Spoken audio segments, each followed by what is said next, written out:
Okey, hai Assalamualaikum. Saya Hadi Napi, cikgu tanaman anda. Hari ni saya nak ajak korang berbincang satu topik yang mana benda ni kan saya perhatikan lama dah sebenarnya. Saya pun dah eksperimen, saya dah dapat dia punya finding yang agak menarik. Ini berkenaan tentang saiz polybag. Okey, saya bagi pengenalan sikit tentang polybag. Saiz polybag yang biasa digunakan di Malaysia sejak daripada fertigasi masuk dekat dalam Malaysia lagi ialah saiz 16-16, betul? Kalau korang tanya otak-otak orang-orang lama yang dah menanam, dia orang mesti recommend saiz 16-16 ialah saiz yang terbaik untuk tanaman fertigasi. Tak kira lah cili ke, timun ke, terung ke, semua akan recommend 16-16. Kemudian saya terfikirlah sebab memandangkan sekarang ni pun harga kokopit pun dah tinggi. Harga kokopit sekarang ni pun harga dah RM10 paling murah dah tu. RM9 jarang-jarang lah dapat. RM9.5 ada lagi. Lepas tu RM10 ke atas lah mostly sekali siap penghantaran, betul tak? Jadinya saya terfikir, boleh tak kalau saya pakai saiz polybag yang lebih kecil? Saiz polybag yang boleh muatkan satu guni tu, boleh muatkan banyak polybagnya. Sebab apa yang saya nampak, saiz polybag 16-16 ni kita boleh muatkan lebih kurang 5 ke 6 polybag je untuk satu guni kokopit. Jadi saya rasa benda tu agak mahal lah. Satu polybag akan jatuh kos yang agak tinggi. Jadi saya cuba tanya orang yang dah biasa buat fertigasi ni, boleh tak saya buat saiz polybag yang kecil? Lepas tu mostly akan jawab nanti akar dia terbantut, akar tak boleh nak keluar banyak, pokok akan bantut. Lepas tu dia orang akan kata lagi pokok tak tahan lama dan cepat mati. Jadinya saya macam mula-mula saya akan rasa macam okay, you get the point kan, macam logik sebab akar tak boleh nak merebak dengan selesanya kita kecilkan polybag. Jadi point dia agak legit lah dekat situ. Lepas tu nak dijadikan cerita lah, ada saya pergi melawat satu kebun dekat Cameron ni. Bukan satu lah, actually 3 kebun saya melawat dekat Cameron ni. Saya nampak dia orang guna polybag, Masya Allah, kecil gila. Tapi pokok dia boleh tahan sampai 9 bulan. 9 bulan tu cabut pun pasal crop calendar. Kalau tak boleh pergi lagi setahun, tahu tak? Saya pun macam, uish, biar betul kan? Polybag dia memang pakai polybag yang bantal tu, saiz kecil je. Polybag macam strawberry tu, saiz kecil. Lepas tu dia letak pula 6 pokok. Saya macam, wow, 6 pokok Ada yang letak 5 pokok, ada yang letak 6 pokok. Saya macam, uish, gila lah, dah tanam rapat-rapat. Jadi saya macam, dia trigger saya punya minda untuk berfikir, ada orang boleh buat berjaya, kenapa kita tak boleh buat dia berjaya? Jadi saya terfikir lagi. Dan saya nak korang fikir juga.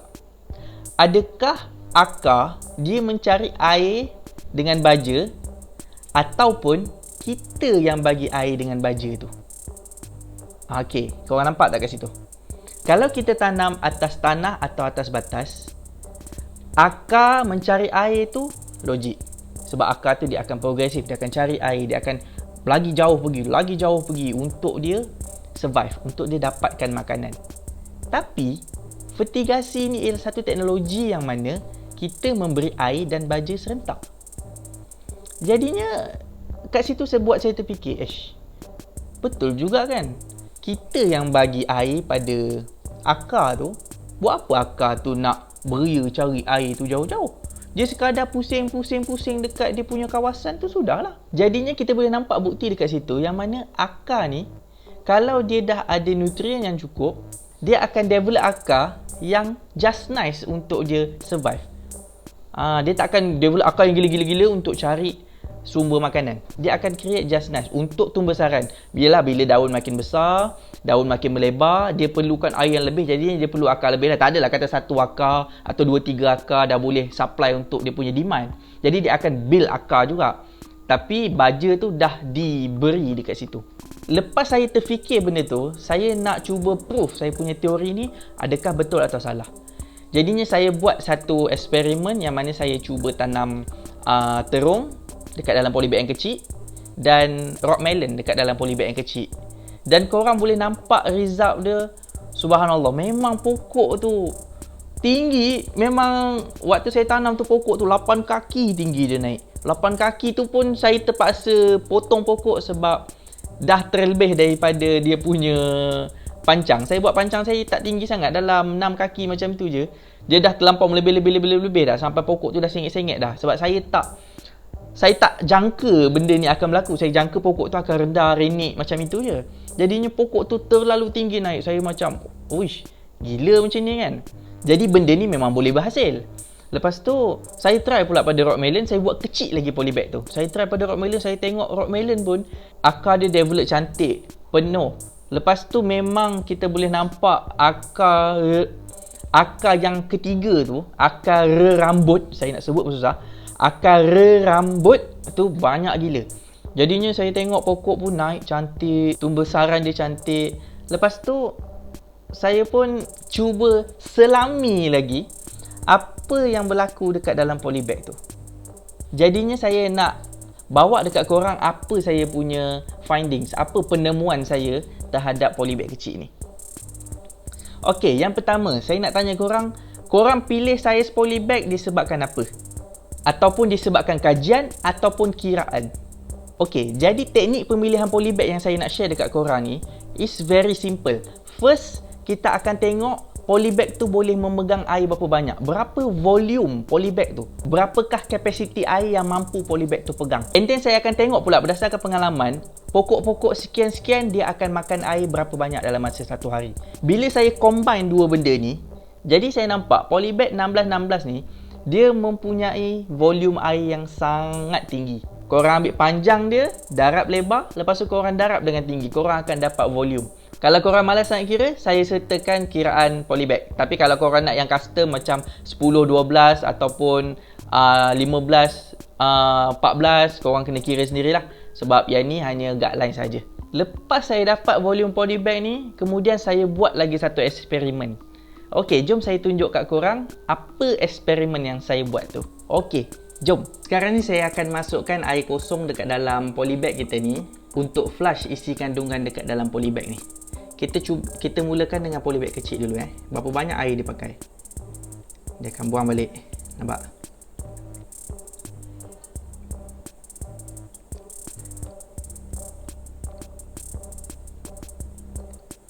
Okey. Banyak itu saja, lebih kurang dalam 400 ml je untuk kita flush dekat dalam polybag kecil kita. Sekarang jom kita try untuk polybag besar pula.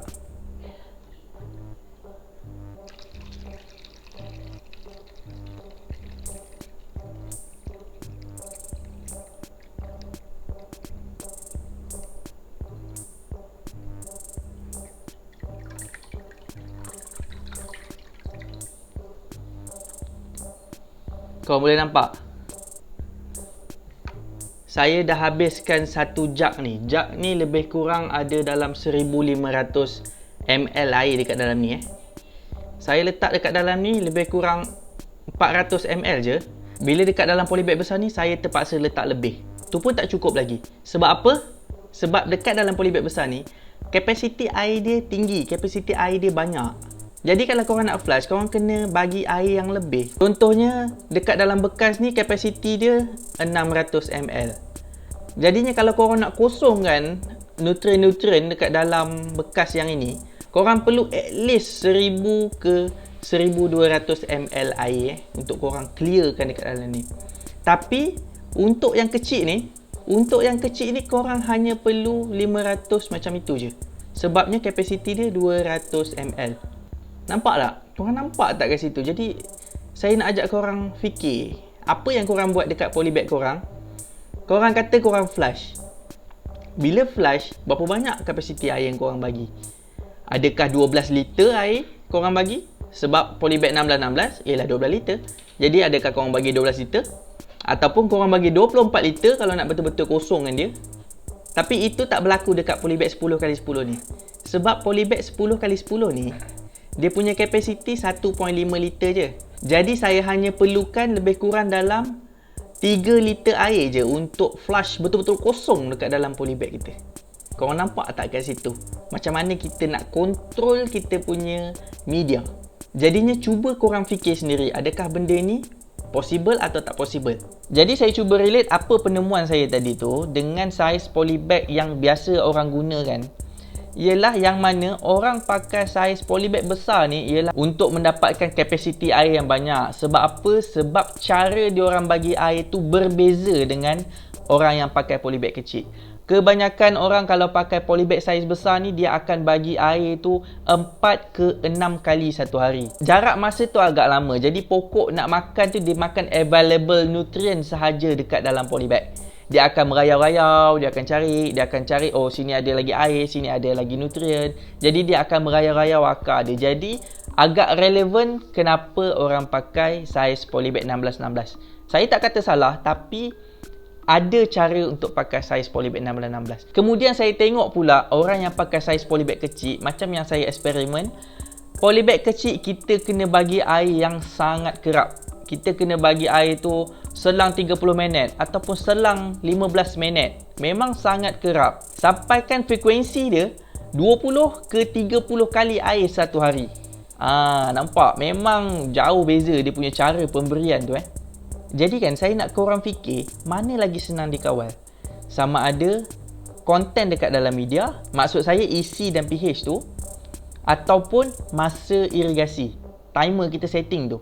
Mana yang kita boleh kawal? Kalau saya lagi senang kawal masa irigasi. Kalau cuaca panas, saya bagilah air banyak. Saya bagilah lebih kerap. Saya nak korang fikir, bukan korang kecam. Terpulang korang nak pakai polybag besar ke ataupun polybag kecil. Dua-dua hasil tip top, sama aja. Tapi saya nak korang belajar mana-mana teknik yang korang guna. Jangan ikut-ikut orang, tapi belajar kenapa kita guna teknik macam itu. Okey, itu jelas daripada saya hari ini. Assalamualaikum.